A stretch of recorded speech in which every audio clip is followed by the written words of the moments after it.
कर्म का धर्म से अधिक महत्व है, क्योंकि धर्म करके भगवान से मांगना पड़ता है और कर्म करने वाले भगवान की जय। श्री हनुमान जी महाराज की जय। श्री पुणे धाम की जय। सब संत भगवान की जय।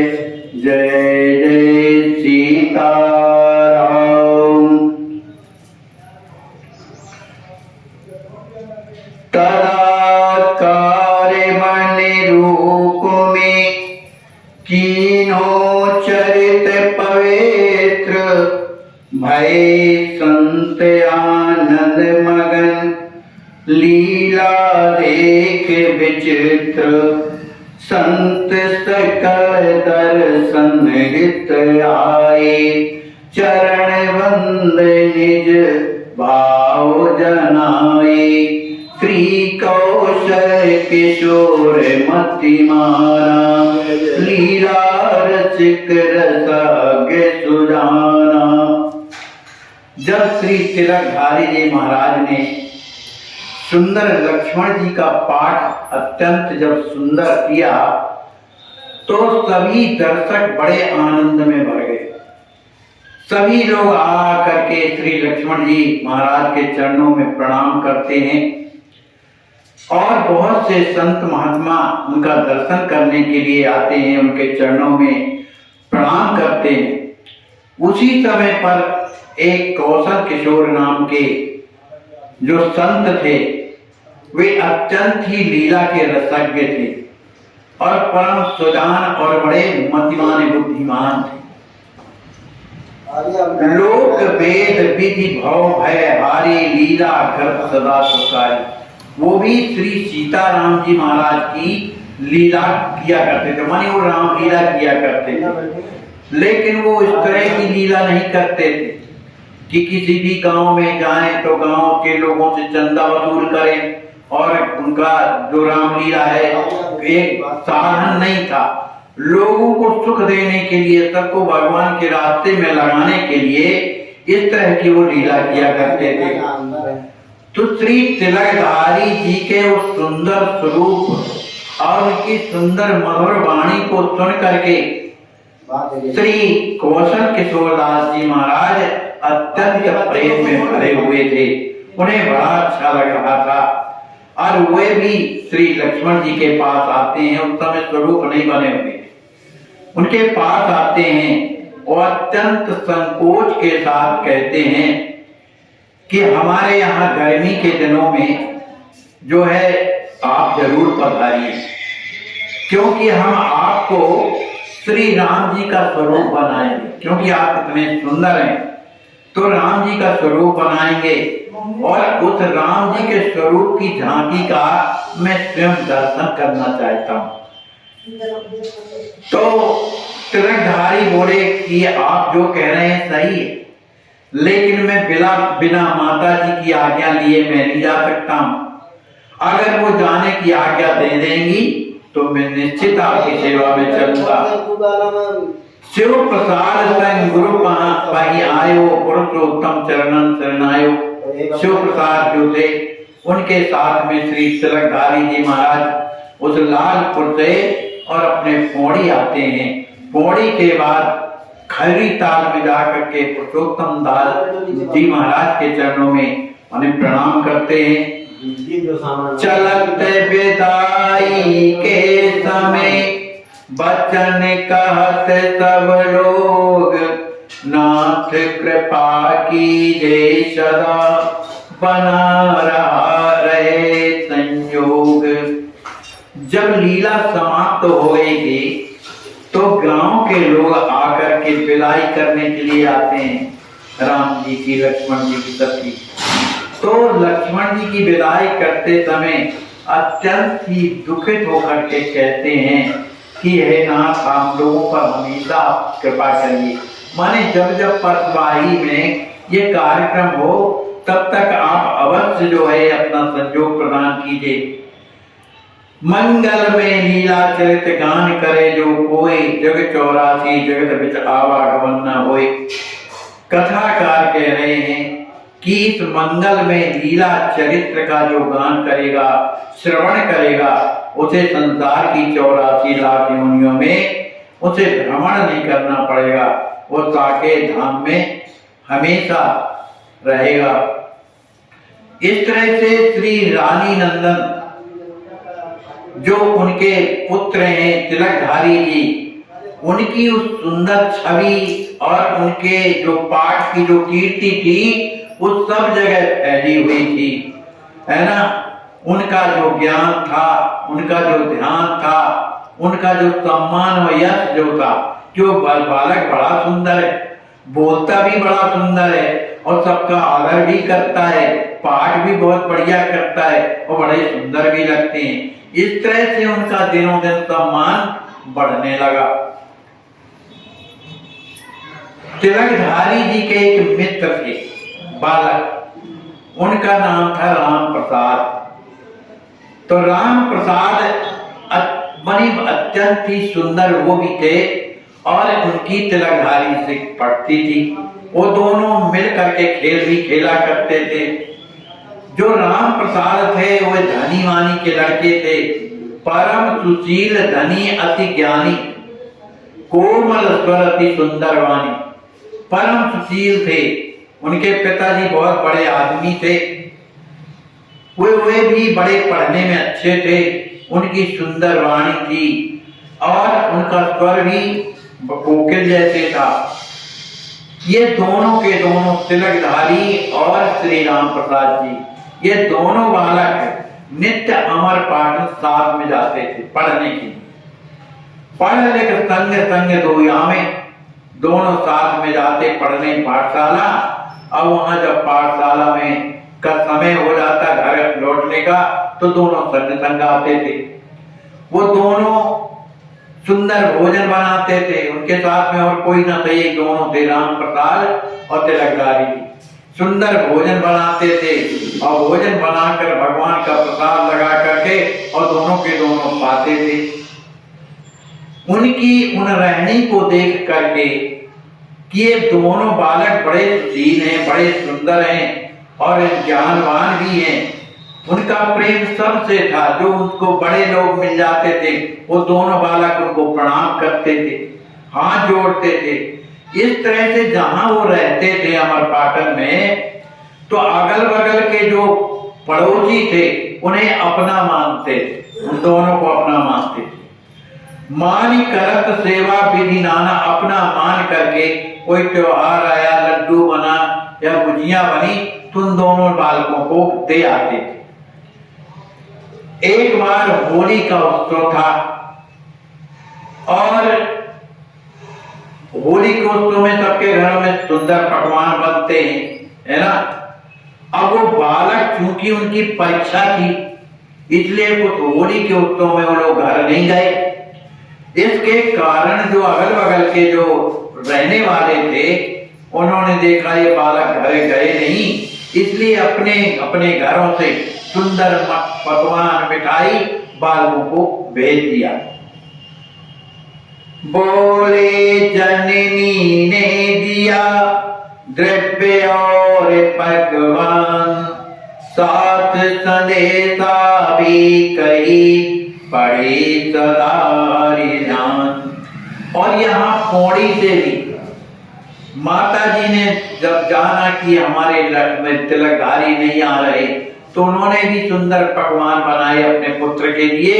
और उनके एक चाचा थे, तो चाचा के द्वारा अमरपाटन वह प्रसाद भेज दिया और जाकर के तिलकधारी से कहते हैं कि आपकी माता ने पकवान भेजे, अत्यंत सुंदर पकवान है और साथ साथ ये संदेशा भी कहा है कि हमेशा पढ़ने में ध्यान लौटना, इस तरह का संदेशा दिया। बोले चरण बंद कर जोरी, मात सुनावहु विनती मोरी, स्वस्थ शरीर पढ़न नित जावे, हर्षित सुंदर कुशल दिखावे। अपने चाचा जी को देख करके तिलकधारी उनके चरणों में प्रणाम करते हैं और हाथ जोड़ करके कहते हैं कि हमारी माता जी से ये मेरी प्रार्थना कह दीजिएगा। कह देना, वो सब तरह से सुखी है, उसका शरीर बहुत ही अच्छा है, रोज मैं पढ़ने भी जाता हूँ, अत्यंत कुशल से भी। अब उधर से वो चाचा जी लौट करके पौड़ी आते हैं और पौड़ी में आकर के माता जी से उस बालक की कुशलता कहते हैं कि आपका बालक जो है स्वस्थ है और आनंद में है, इसलिए किसी तरह की आपको चिंता नहीं करना चाहिए। वो रोजाना अपने हाथ से भोजन बनाते हैं। दो लड़के रहते हैं, एक राम प्रसाद है और एक तिलकधारी, दोनों आपस में मिलकर के सुंदर भोजन बना लेते हैं और भगवान का भोग लगा करके और फिर विद्यालय जाते हैं और विद्यालय में दिन भर पढ़ाई करते हैं। जब संध्या के समय जब लौट करके आते हैं, कौन? तिलकधारी। अब उनके दिमाग में पता नहीं कैसी स्थिति आ गई कि उन्होंने मन ही मन सोचा, किसी को बताया नहीं तिलकधारी ने।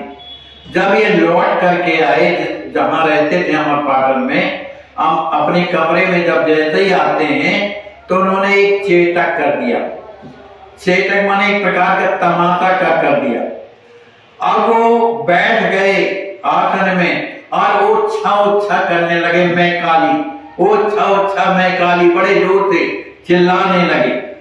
अब उस लड़के की आवाज को सुन करके अगल बगल के लोग आ गए। अब ये तो और बड़े जोर से, मैं काली भस्म कर दूंगी, मेरा बड़ा अपमान हुआ है, आप लोगों ने ध्यान नहीं दिया है।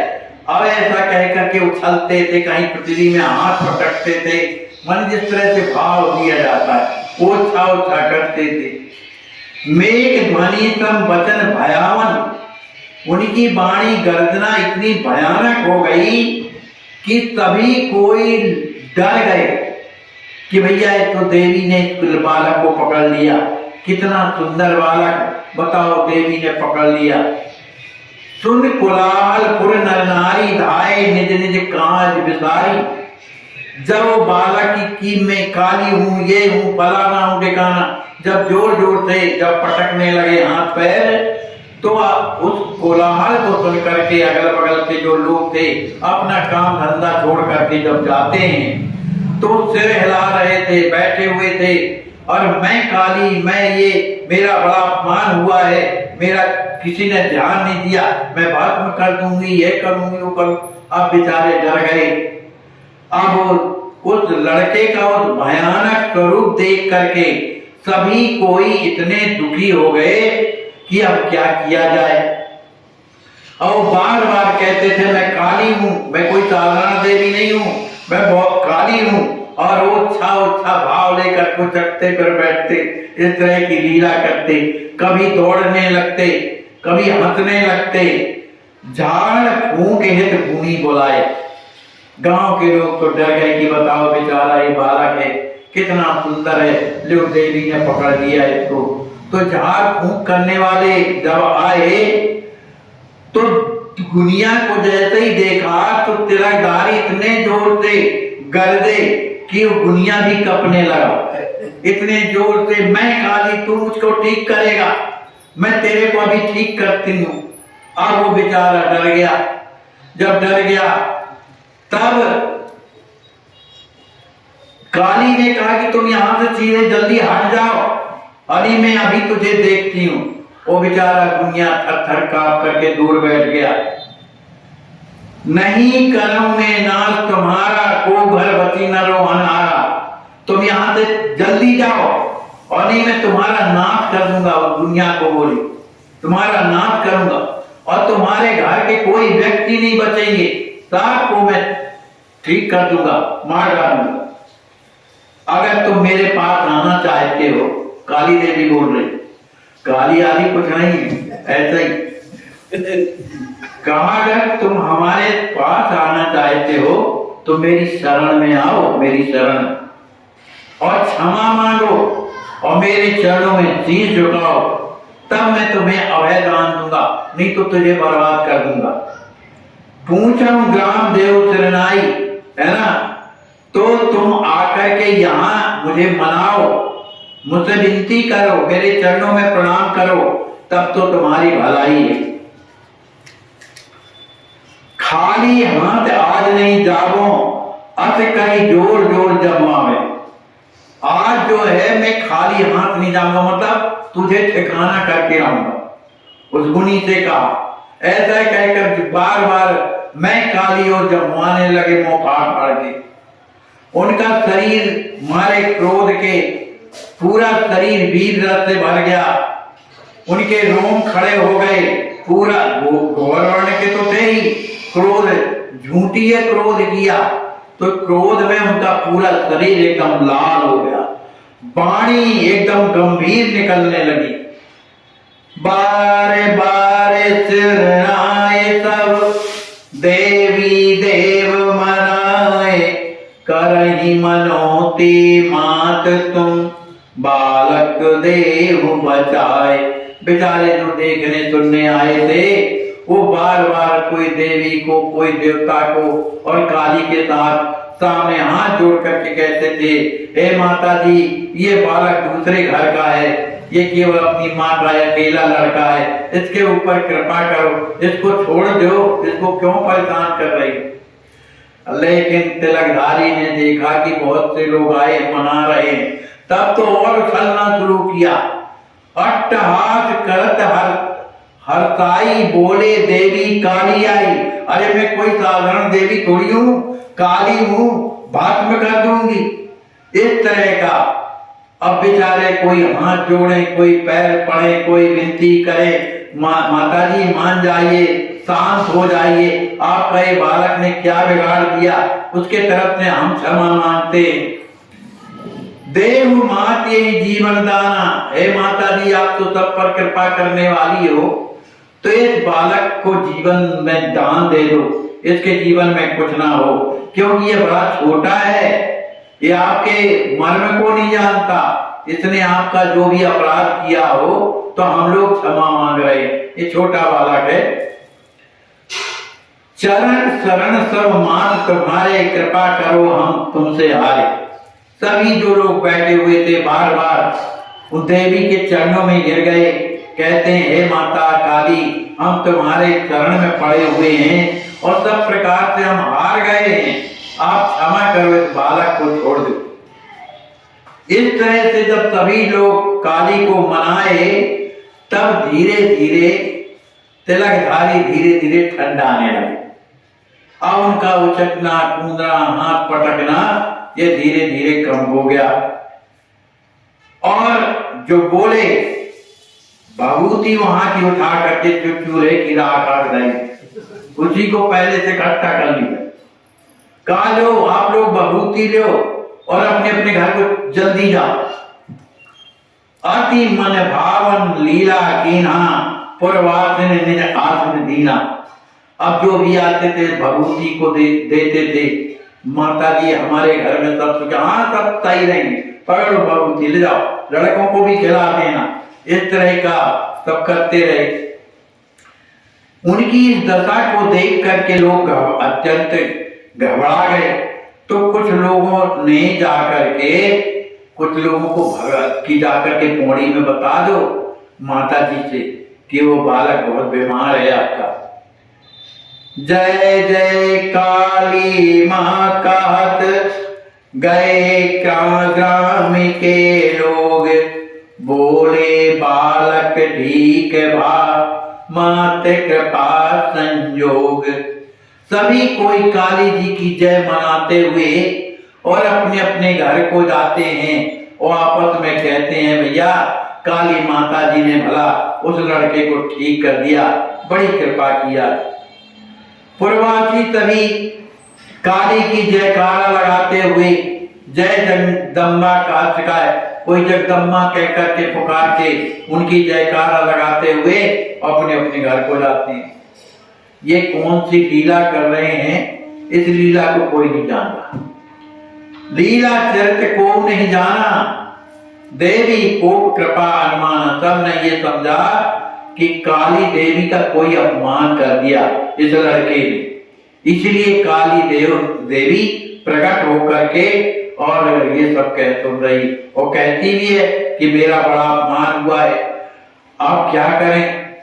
तो एक ने कहा एक काम करो, माता जी के पास संदेशा भेजो पौड़ी, और वहां बताओ कि काली का कोई ना कोई अपमान आपके घर में हुआ है, इसलिए सभी देवी देवताओं को माता जी मनावे, जिससे वो बालक सुखी रहे। स्वस्थ देख सब सुखी खुशी मनाई, पूछने लगे लोग कुशलाई। अब जब बालक स्वस्थ हो गया तो बेचारे घर से आए कि बेटा कोई कष्ट तो नहीं है? कहने लगे नहीं, हमें कोई कष्ट नहीं है। नौ दुर्गा सब काली माता आई, क्रोधित कर पाता। बेटा बालक पूछने लगा, आप लोग ऐसा क्या पूछते हो भाई, क्या हो गया राय का? हमको तो कुछ पता नहीं कि क्या हो गया। कहा बेटा तुम्हारे सिरे पर काली माता आई और बड़ी क्रोधित थी और कहने लगी कि मेरा जो है बड़ा भारी अपमान किया है, तो बेटा तुम कहीं जा करके किसी देव स्थान में कुछ उल्टा पुल्टा तो नहीं कर आए? कहा कहीं जाते ही नहीं है, यहाँ ही रहते हैं। कहा तो पर माता जी के द्वारा गलती हुई होगी, और ऐसी काली आ ही नहीं सकती है, काय को जब का अपमान हुआ तभी तो इस तरह की स्थिति होगी। बोली जब बालक ले जाऊं तब काली में आनंद पाऊं, बेटा अब तुम ले मनाई, पूजा पाठ आदि करवाई।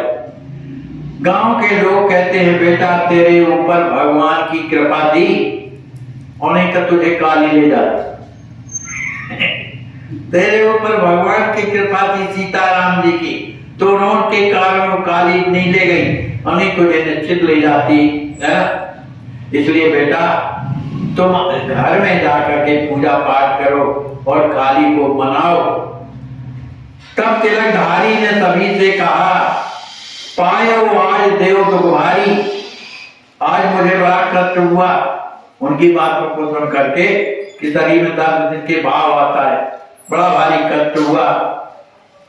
बेटा करो जाय विश्रामा, मात करे सब पूर्ण काम। आज बेटा तुम्हें बड़ा कष्ट हुआ है ना, क्योंकि देवी आई थी तुम्हारे सिरे, इसलिए जाकर के पड़ोले को ना विश्राम करो, माता जी तुम्हारे ऊपर कृपा करेंगे। बोले सब पंडा यहाँ व्यर्थ करते अभिमान, आज छात्र की बच गई राम भरोसे जान। जो जो पंडा झाड़ फूंक करने के लिए आए थे, तो गांव के लोगों ने कहा ये पंडा ये बेकार का व्यर्थ में जो है अभिमान करते हैं कि मैं देवी को ठीक कर देता हूँ, मैं भूत प्रेत को ठीक कर देता हूँ। इनके बस का कुछ नहीं है, ये तो किसी तरह से भगवान की कृपा से इस बात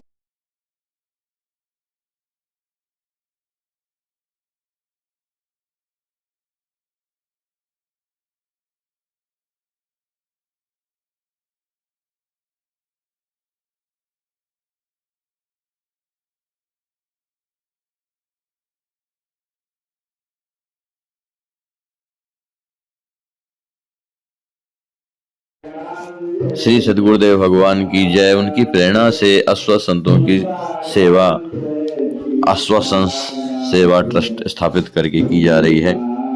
आप देख रहे हैं ये संत भगवान बड़े भजनानंदी हैं।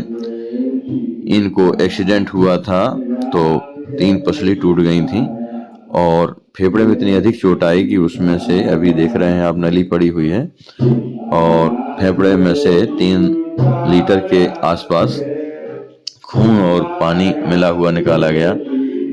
अभी इनके फेफड़े में नीचे खून के क्लॉट अंदर इकट्ठे हैं जो पाइप से नहीं निकल रहे हैं। इसके लिए हॉस्पिटल में सर्जन ने बताया कि आप इनको लखनऊ ले जाइए, वहाँ ऑपरेशन करके ही निकालना पड़ेगा इनकी क्लॉट। देखिए वो बड़भागी हैं जिनका इसमें तन लग रहा है, वो बड़भागी हैं जिनका इसमें धन लग रहा है। वैष्णव जन तो तेणे कही जो पीर पर आई जाने, वो वैष्णव कहलाने योगी नहीं है जो दूसरे की पीर को पीर नहीं समझता है, केवल अपने कष्ट को कष्ट समझता है। अगर भगवान ने हमको सामर्थ्य दी है तो हमें ऐसा काम करना चाहिए जो जीवन में हमें पछताना ना पड़े। गोस्वामी जी कहते हैं, परहेज सरिस धर्म नहीं भाई, पर पीड़ा सम नहीं अदवाई। सबसे बड़ा धर्म है निस्वार्थ सेवा, और सबसे बड़ा पाप है दूसरे को कष्ट पहुंचाना। वास्तव में हम मानव कहलाने योग्य भी नहीं है अगर हमारे अंदर मानवता नहीं है। मानवता क्या है?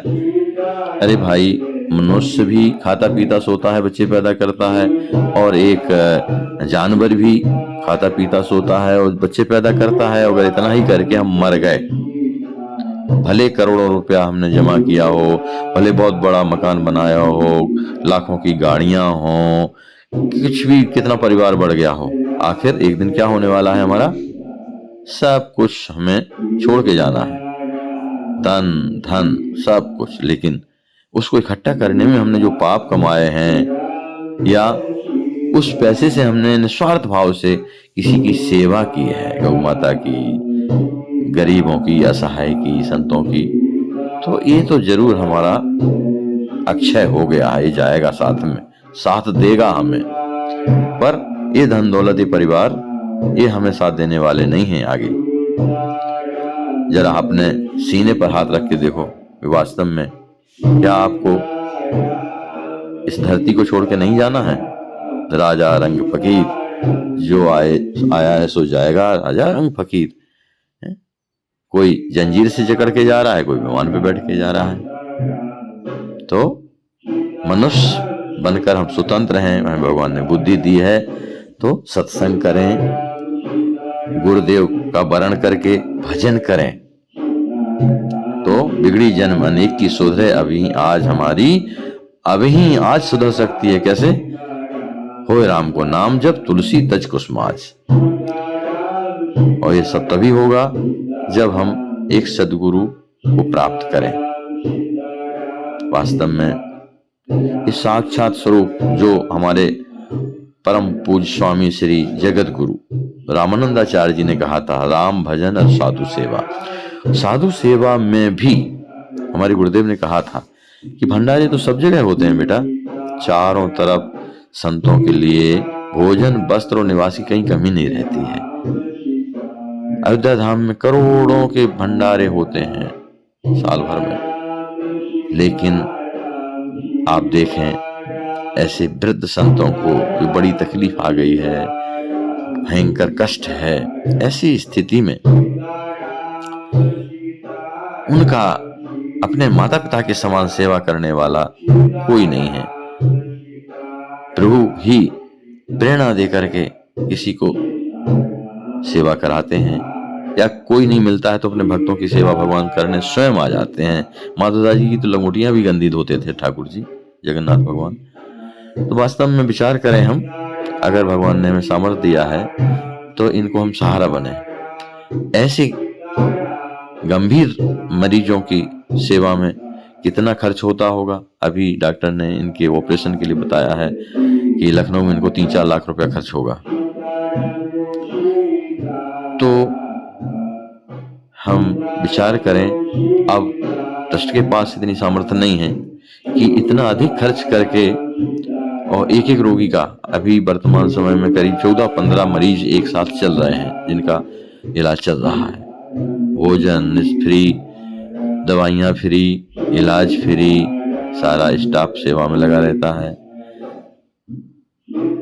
काफी लंबा खर्चा पड़ता है, किंतु अभी कमी सामने आ रही है व्यवस्था में, आर्थिक इनके ऑपरेशन की।